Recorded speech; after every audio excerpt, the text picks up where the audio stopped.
오늘 함께 나누실 하나님의 말씀은 로마서 11장 11절에서부터 16절까지의 말씀입니다. 신약성경 254페이지에는 로마서 11장 11절에서부터 16절까지의 말씀을 다 함께 봉독하시겠습니다. 그러므로 내가 말하노니 그들이 넘어지기까지 실족하였느냐? 그럴 수 없느니라. 그들이 넘어짐으로 구원이 이방인에게 이르러 이스라엘로 시기나게 함이니라. 그들의 넘어짐이 세상의 풍성함이 되며 그들의 실패가 이방인의 풍성함이 되거든 하물며 그들의 충만함이리요. 내가 이방인인 너희에게 말하노라. 내가 이방인의 사도인 만큼 내 직분을 영광스럽게 여기노니 이는 혹 내 권력을 아무쪼록 시기하게 하여 그들 중에서 얼마를 구원하려 함이라. 그들을 버리는 것이 세상의 화목이 되거든 그 받아들이는 것이 죽은 자 가운데서 살아나는 것이 아니면 무엇이리요. 제사하는 처음 익은 곡식가루가 거룩한즉 떡덩이도 그러하고 뿌리가 거룩한즉 가지도 그러하니라.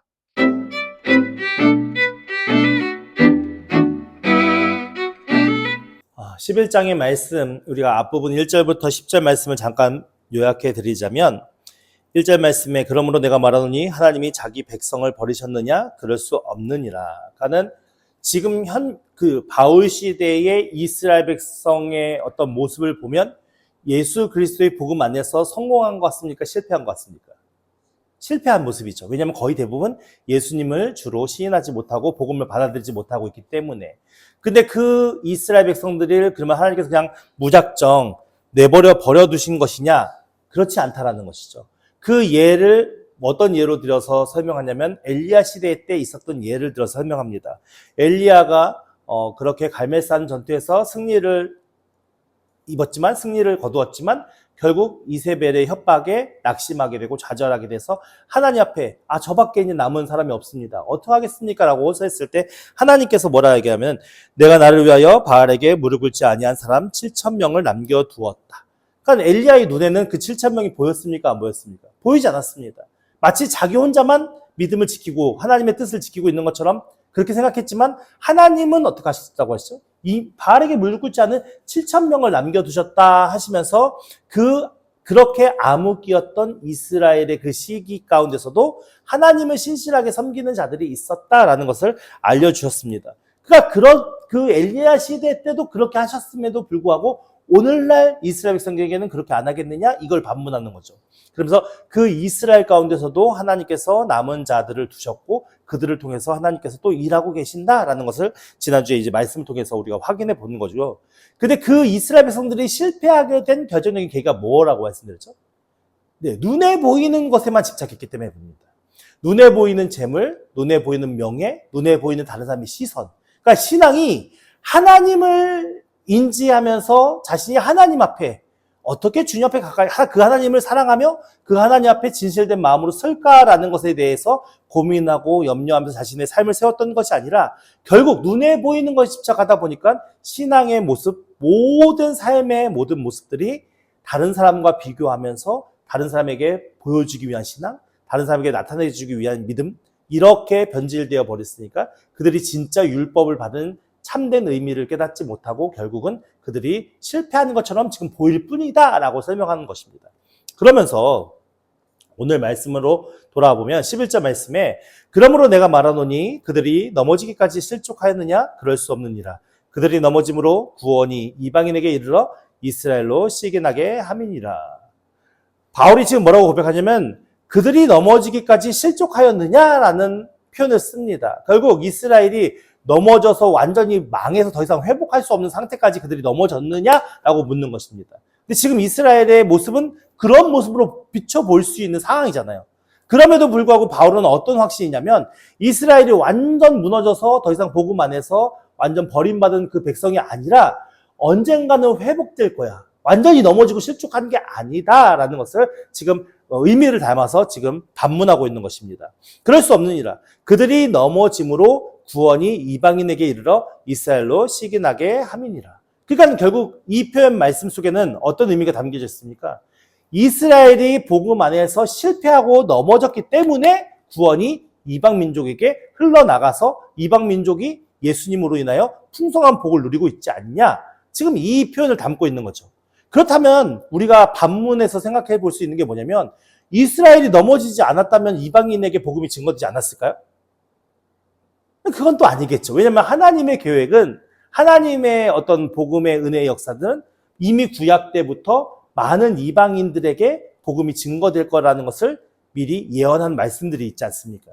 그러니까 결국 이 말씀은 이스라엘의 넘어짐으로 말미암아 이방인들이 구원이 풍성하게 많이 증거되었지만 그것이 전부는 아니다라는 것을 설명하기 위함입니다. 그렇다면 이스라엘은 왜 넘어졌을까요? 이스라엘은 율법에 대해서 제대로 알지 못하고 그것 율법을 제대로 활용하지 못했기 때문이었겠죠. 근데 그 율법의 중요한 두 가지 의미를 사도 바울이 서신서를 통해서 율법이 갖는 중요한 두 가지 의미를 계속 강조했는데 그 두 가지가 뭐냐면 첫 번째는 자신의 죄를 깨닫는 겁니다. 그러니까 율법을 통해서 내가 얼마나 하나님 앞에서 범죄한 사람인지를 깨닫는 것이고요. 두 번째는 뭘까요? 두 번째는 바로 이 율법이 몽학선생이라는 것입니다. 그러니까는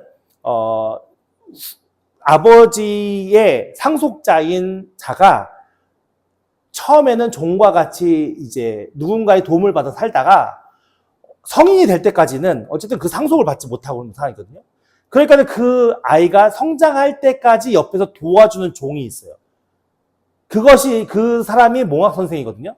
그러니까는 바르게 자라서 아버지의 모든 것을 상속받을 때까지 교육을 받아야 되고 가르침을 받아야 되고 어디를 가든지 보호하고 도와주는 어떤 종인 거죠, 집에서. 우리 어렸을 때 얘기하면 유모 같은. 근데 그것이 이 율법이 그 아버지의 것을 온전히 깨달아 알게 하기 위해서 계속 도와주는 건데 그것이 결국 어디에 이르게 하냐? 그리스도를 통하여서 구원받는 그 과정에 이르기까지 계속 그것이 내가 죄인이라는 걸 깨닫고 결국 내 이 죄의 문제를 해결하기 위해서는 내 문제를 해결할 수 있는 존재가 필요한데 그것이 예수 그리스도 메시아구나 라는 것을 깨닫게 하는 그 과정의 쓰임새가 바로 율법의 쓰임새라고 사도 바울은 서신서를 통해서 계속 반복적으로 설명을 하고 있습니다. 그러니까는 유대인들 입장에서는 자신들이 본질적으로 진실된 믿음과 마음으로 하나님을 섬겼다면 예수님께서 이 땅에 오셔서 고난을 받으시고 고초를 당하시고 돌아가시는 그 모든 과정들을 보면서 그들이 율법을 이 예수 그리스도의 메시아를 통해서 완성되어졌구나라는 것을 깨달아 알 수 있고 그것으로 인해서 그들이 복음을 받아들이면서 더 큰 하나님의 풍성함 가운데 거할 수 있었는데 그들의 왜곡된 시선이 그들이 하나님에 대한 바른 시선이 아니라 그들이 하나님에 대한 왜곡된 시선 이 왜곡된 시선이라는 것은 뭐냐면 하나님이 명령하시고 가르치신 대로 하나님을 섬긴 것이 아니라 결국 뭐예요? 자신이 원하는 모습과 마음으로 그 하나님을 섬겼기 때문에 결국 하나님의 아들 메시아가 이 세상에 오셨을 때 그 메시아를 인정치도 않고 알아보지도 못하고 결국 죽이는 상황까지 이르게 됐고 그 메시아가 죽어서 부활하는 그 모습의 광경을 보여주셨음에도 불구하고 이스라엘 백성들은 그것을 받아들이지 않고 인정하지 않는 그 넘어짐과 실족함을 통하여서 결국 어떻게 됐냐? 이스라엘에만 구원이 있는 것이 아니라 그 이방인에게 그 복음에 퍼져 나가는 그런 과정의 일들을 알게 되었다라는 것을 말씀하고 있는 겁니다. 그래서 이제는 이스라엘 백성들이 어떻게 하기를 원하는 거예요? 다른 이방 민족들이 하나님에 대한 은혜 안에 거하는 그 모습들을 보고 시기나고 질투나서 본인들도 깨달아서 그 하나님의 은혜에 거하기를 바라는 마음으로 지금 이제 11절 말씀을 설명하고 있는 것입니다. 그러니까 12절 말씀에 그들의 넘어짐이 세상의 풍성함이 되며 그들의 실패가 이방인의 풍성함이 되거든 하물며 그들의 충만함이리요. 그러니까 그들의 실패가 세상의 풍성함이 되었대요. 그러니까 이스라엘 백성들의 그 실패가 예수 그리스도를 받아들이지 못하는 그것으로 인해서 어떻게 됩니까? 그러니까 이스라엘 백성들이 만약에 복음을 잘 받아들였다면 그렇게 그 짧은 시기 동안 전 세계로 복음이 확산될 수 있었을까라고 생각해 봤을 때 그거는 쉽지 않았을 것 같아요. 왜냐하면 이스라엘 민족이 얼마나 민족주의적인 상황 속에 있었는지를 여러분들 좀 이해하셔야 돼요. 우리나라도 한민족이라고 해서 한 혈통의 그 민족을 이루는 것이 되게 자랑스럽게 많이들 생각하시잖아요. 그러니까 이스라엘 속에서도 자신들이 야곱의 12지파를 통해서 그렇게 한민족을 이루는 그 순수한 혈통을 지키는 것이 매우 중요한 가운데 있었어요. 그래서 처음에 복음을 깨달았던 그러니까는 이스라엘부터 시작된 거잖아요. 그 12제자를 비롯해서 그 사람들이 야 이방인에게 복음을 증거하는 게 맞냐 아니냐부터 싸우기 시작했거든요. 그러니까는 이들이 정말 이스라엘 안에서 많은 사람들이 복음을 받아들이고 복음을 어떤 그 은혜를 깨달아서 하나님의 구원의 은혜에 참여했다면 사실상 뭐 이방인들에게 막 복음을 증거하려고 하지 않았을 수도 있어요.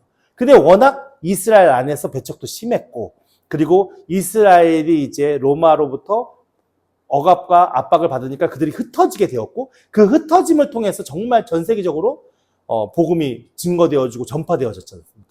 그러니까 그들이 진짜 믿지 않았다면 실질적으로 그 상황이 그렇게 복음이 폭발적으로 전 세계적으로 나가지 못하는 상황일 수 있었는데, 그들의 넘어짐을 통해서 전 세계, 세상이 그 복음의 풍성함을 누리게 되었고, 그들의 실패가 이방인 사람들이 풍성한 복을 누리게 되었죠. 그런데 이방인들은 하나님에 대한 지식이 있었습니까? 없었습니까? 없었죠. 그러니까 우리가 조금 생각해 봐야 될 것은, 이방 사람들이 하나님을 인지하고 그 복음의 은혜 안에서 풍성함을 누리는 것과 사도 바울이 하나님의 은혜를 깨닫고 그 하나님의 은혜 안에서 풍성함을 누리는 게 같을까요? 아닐 겁니다. 왜냐하면 사도 바울은 훨씬 하나님에 대한 지식이 어렸을 때부터 바리새인의 교육을 받고 성령에 대한 지식이 훌륭했죠. 많이 있었잖아요. 그러니까 이들이 느끼는 풍성함은 이방인들의 풍성함과 다를 거예요. 그렇기 때문에 그들의 만약에 예수 그리스도를 믿음으로 구원을 받고 하나님의 은혜 안에 거한다면 그들이 누리는 풍성함은 이방인이 누리는 풍성함에 훨씬 더 큰 풍성함을 누릴 수 있을 것이다 라는 것을 설명하고 있는 말씀입니다.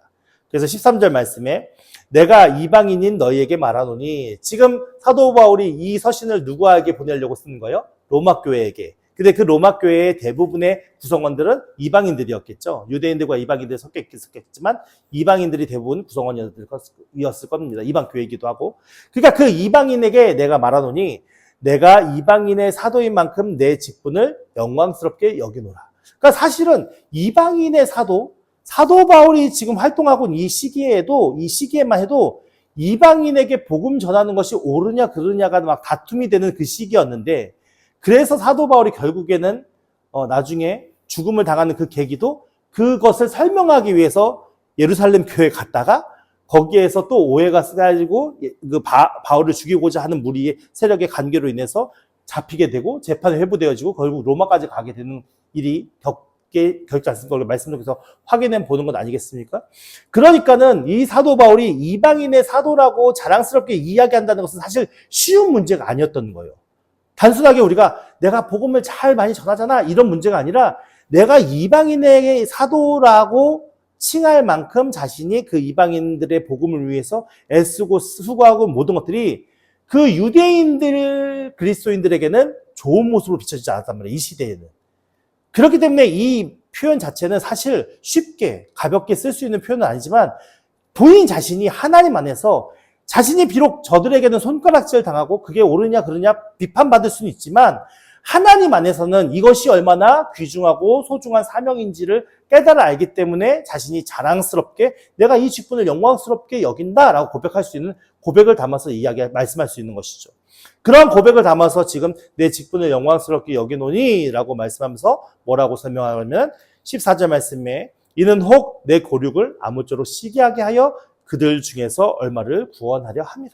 그러니까 사도 바울의 본 마음은 이방인들에게 계속 복음을 전하고 그들 가운데 교회를 세우고 하나님의 그리스도의 복음이 증거되기 위해서 애쓰고 힘쓰지만, 그 마음의 한편에는 어떤 마음이 있다는 거예요? 자기 고륙, 자신의 민족, 누구보다도 하나님을 열심히 섬겼던 그 백성들이 하나님의 은혜를 깨달아서 그들이 이방인들의 그 풍성한 은혜를 시기하여서 몇 명이라도 돌아오기를 바라고 하나님의 구원의 은혜에 참여하기를 바람으로 내가 지금 열심히 이렇게 이방인의 사도의 사명을 감당하고 있는 것이다 라고 지금 설명하고 있는 것입니다.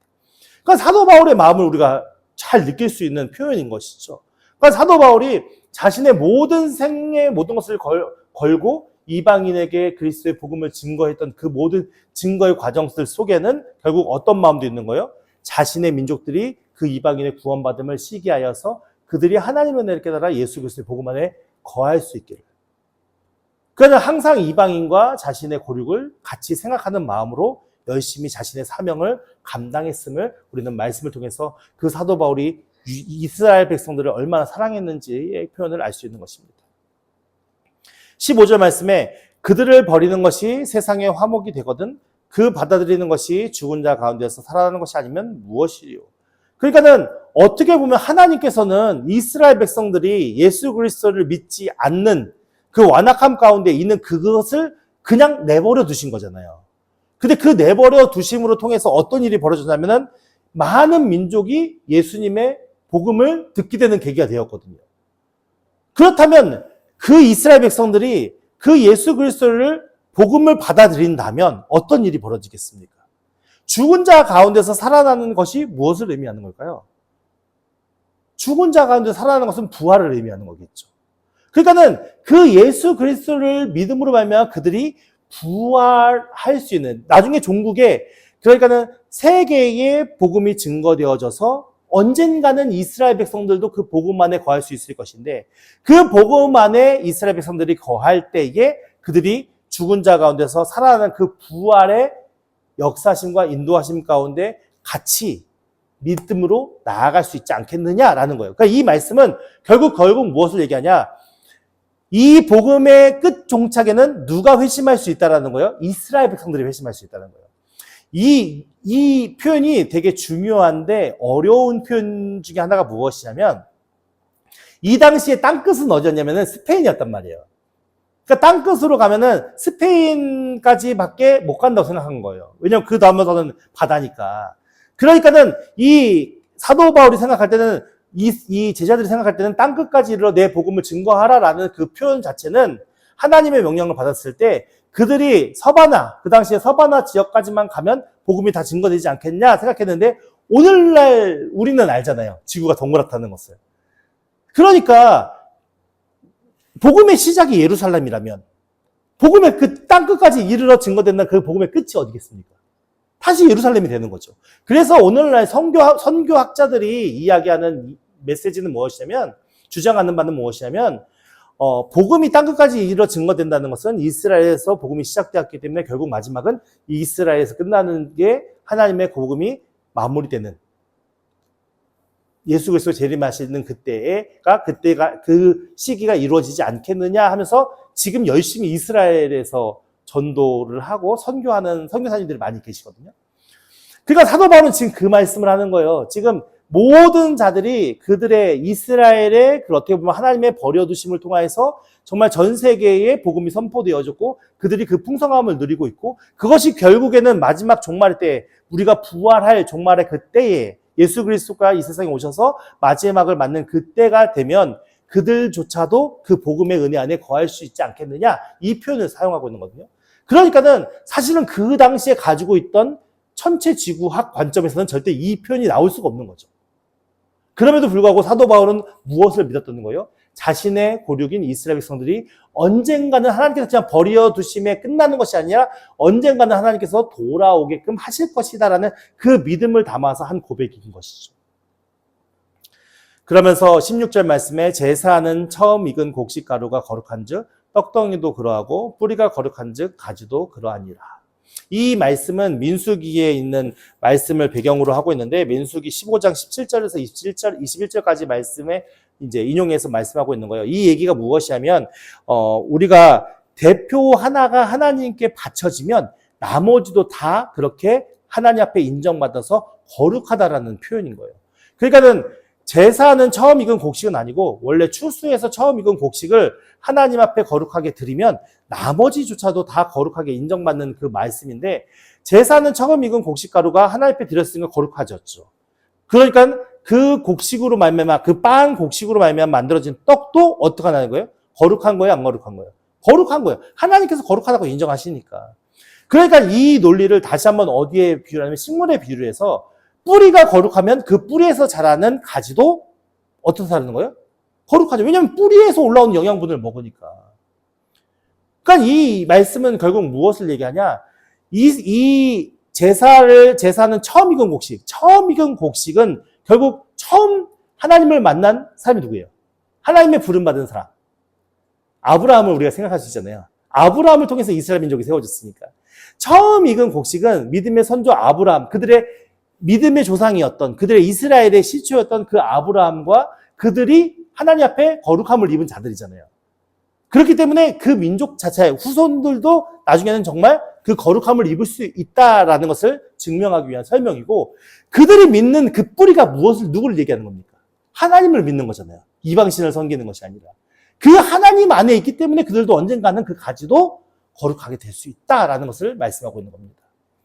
오늘 이 말씀 속에는 사도 바울이 이스라엘 백성들에 대한 간절한 사랑이 담겨져 있는 표현의 말씀이지만, 다른 한편 하나님의 입장에서 생각해 보신다면 하나님이 어떻게 하신다는 거예요?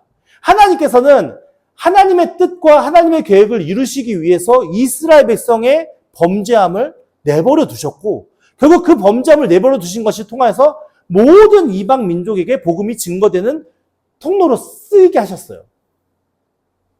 근데 하나님의 입장에서는 자신이 처음 선택한 이스라엘 백성들을 버려두는 것이 그냥 좋으셨을까요? 그러니까 이게 말씀이 무엇을 얘기하냐면은, 하나님께서 구원하실 어떤 사람의 수를 정해놓고 그 숫자 안에서만 구원하시고 그 숫자에 넘어서는 사람들을 탈락시키기 위해서 뭔가 시험하고 훈련하는 게 아니라, 하나님께서는 이방 민족도 마찬가지고 이스라엘 백성도 마찬가지고 모든 사람들이, 하나님의 피조된 모든 사람들이 다 구원함을 받아서 하나님의 그 은혜의 풍성함에 누리기를 원하시는데, 이 인간들은 그것을 다 이해하지 못하고 알아듣지도 못하고 알지도 못하니까 결국 어떻게 하시는 거예요? 하나님의 방법, 그러니까 하나님께서 그렇게 조장하셨던 게 아니라 인간이 행하는 그 인간의 여러 가지 많은 일들 속에 간섭하시고 역사하시고 예정하시고 인도하셔서 결국 인간들의 그 세상 속에 복음이 증거되게 하셨고, 결국에는 그 복음의 증거됨을 통하여서 자신이 처음 택했던 이스라엘 백성들을 그냥 버려둠으로 내버려 두시는 게 아니라 그들 또한도 구원받게 하시기 위해서 역사하실 것이다라는 말씀이 내용 속에 담겨 있는 거예요. 그러면 오늘 우리의 삶 속에 이것을 적용해 보자면 어떤 마음이겠습니까? 우리가 하나님 앞에 구원을 받았지만, 하나님의 선택을 받았지만 때로는 우리가 내버려둠 가운데 처할 수가 있는 것이고, 그 내버려둠에도 무엇이 있다는 건 하나님의 계획과 뜻이 있다는 것이죠. 우리가 금요일 날 다윗의 시편을 살펴보지만, 이번 다윗의 시편 22편의 말씀들을 살펴보았는데, 그 다윗의 시편 속에는 다윗이 밤낮으로 하나님 앞에 간구하고 도움을 요청해도 하나님은 응답지 않으신다고. 그 상황이 이스라엘 백성들의 내버려둠과 비슷하겠죠. 근데 다윗은 뭘 아냐면은 하나님이 언젠가는 자신의 선조들을 구원했던 것처럼, 자신들이 그렇게 어려운 상황 속에 하나님을 의지하고 기다리고 인내했을 때 언젠가는 하나님께서 자신에게 구원의 은혜를 베푸셨다는 것을 기억하면서, 그 하나님이 비록 지금 자신이 처한 환경이 너무나도 고통스럽고 힘든 상황이지만 하나님께서 언젠가는 구원하실 것이라는 것을 믿고 하나님을 찬양하는 그런 모습의 말씀들을 노래로 기록하였거든요. 그러니까 오늘 우리의 믿음이, 우리가 진짜 거룩한 뿌리에 심겨진 가지라면, 지금 내가 잠시 내버려둠을 당하고 내가 잠시 겪는 고난과 아픔이 있다 할지라도 그곳에는 무엇이 있다고요? 하나님의 뜻과 계획이 있는 것이고, 그 하나님의 뜻과 계획 속에서 언젠가는 우리조차가 그냥 버려둠으로 끝나는 것이 아니라 하나님께서 구원하시고 건지시고 은혜와 사랑으로 풍성하게 채우실 것, 그것을 통해서 더 하나님 앞에 신실한 믿음으로 나아갈 수 있다는 믿음의 자리에 서야 하는 것입니다. 여러분, 하나님을 믿으십니까? 우리가 하나님을 믿지 못하기 때문에 우리의 삶에 힘들고 어렵고 때로는 하나님으로부터 버려둠을 당한 것 같은 고통과 아픔 가운데 있었을 때 우리는 우리의 마음이 하나님 앞에 그 뜻이 있으니까 믿음으로 인내하며 기다리는 것이 아니라 결국 어떤 마음으로 돌아서게 됩니까? 다른 무엇인가 방법을 찾잖아요. 어떻게 해결할까? 어떻게 이겨나갈까? 근데 우리가 성경 속에서 교훈을 받는다면 다윗은 절대 다른 방법을 찾지 않았어요. 끝까지 하나님만 바라보며 하나님 앞에 인내했어요. 그 하나님이 역사하실 때까지. 그것이 진짜 믿음 아니겠습니까? 오늘 사도 바울이 말씀을 통해서 교훈하는 것이 무엇입니까? 결국 세상 사람들의 눈에 볼 때는 이스라엘 백성들이 실패하는 것 같지만 그것이 진정한 실패가 아니고 하나님께서는 반드시 회복시키시고 구원하실 것이라는 믿음으로 지금 고백하고 있는 말씀입니다. 우리의 삶이 세상 사람들의 눈에 볼 때는 실패하는 것 같고 자랑할 게 없고 아무것도 내세울 게 없다 할지라도 그것이 단순히 실패하는 것이 아니라 하나님의 계획과 뜻 안에서 언젠가는 우리를 하나님의 참된 구원의 은혜의 역사의 축복 통로로 쓰임받게 하셔서 저 믿지 않는 자들이 하나님의 영광을 알고 그 하나님의 은혜를 알아서 우리를 시기하여서 하나님의 은혜 안에 돌아올 수 있게끔 우리를 사용하실 것입니다. 그것을 믿으시기 바랍니다. 그래서 오늘 사는 우리가 실망하고 낙심하는 것이 아니라 더 감사하고 더 하나님 앞에 찬양하고 더 하나님 앞에 예배하면서 우리의 중심으로 절대 하나님 외에 어떤 것도 우리에게 도움을 줄 수 없다는 것을 인지하시고 그 하나님만을 바라보며 끝까지 자신에게 맞닥뜨린 그 믿음의 자리를 끝까지 인내하며 승리하는 저와 여러분들에게 주님을 축원드립니다.